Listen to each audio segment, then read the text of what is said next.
कार्तिक महात्म कथा अध्याय 30। भगवान श्री कृष्ण सत्यभामा से बोले, हे प्रिय, नारद जी के ये वचन सुनकर महाराजा पृथु बहुत आश्चर्यचकित हुए। अंत में उन्होंने नारद जी का पूजन कर उनको विदा किया। इसलिए माघ, कार्तिक और एकादशी, यह 3 व्रत मुझे अत्यधिक प्रिय हैं। वनस्पतियों में तुलसी, महीनों में कार्तिक, तिथियों में एकादशी और क्षेत्र में प्रयाग मुझे बहुत प्रिय है। जो मनुष्य इंद्रियों पर विजय प्राप्त कर इनका सेवन करता है, वह मुझे यज्ञ करने वाले मनुष्य से भी अधिक प्रिय है।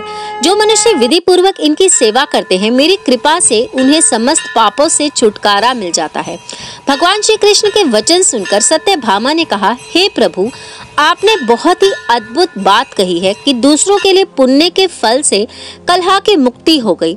यह प्रभावशाली कार्तिक मास आपको अधिक प्रिय है, जिसे पतिद्रोह का पाप केवल स्नान के पुण्य से ही नष्ट हो गया। दूसरे मनुष्य द्वारा किया हुआ पुण्य उसको देने से किस प्रकार मिल जाता है, यह आप मुझे बताने की कृपया करें।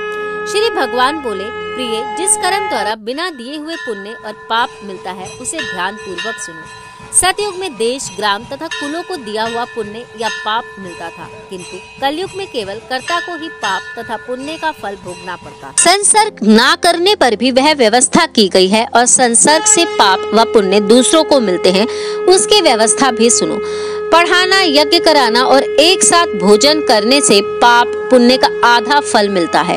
एक आसन पर बैठने तथा सवारी पर चढ़ने से, श्वास के आने जाने से पुण्य व पाप का चौथा भाग जीव मात्र को मिलता है। छूने से, भोजन करने से और दूसरों की स्तुति करने से पुण्य और पाप का 6वां भाग मिलता है। दूसरों की निंदा, चुगली और धिक्कार करने से 7वां भाग मिलता है। पुण्य करने वाले मनुष्य की जो कोई सेवा करता है, वह सेवा का भाग लेता है और अपना पुण्य उसे देता है।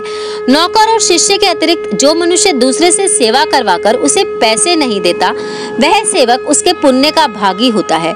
जो व्यक्ति पंक्ति में बैठे हुए भोजन करने वाले के पत्तल लांघता है, वह उसको अपने पुण्य का 6वां भाग देता है। स्नान तथा ध्यान आदि करते हुए मनुष्य से जो बातचीत करता है या उसे छूता है, वह अपने पुण्य का 6वां भाग दे डालता है। जो मनुष्य धर्म के कार्य के लिए दूसरों से धन मांगता है, वह पुण्य का भागी होता है। ठीक उसी प्रकार जिस प्रकार की दान करने वाला पुण्य का भागी होता है। जो मनुष्य धर्म का उपदेश करता है और उसके बाद सुनने वाले से याचना करता है, वह अपने पुण्य का 6वां भाग उसे दे देता है।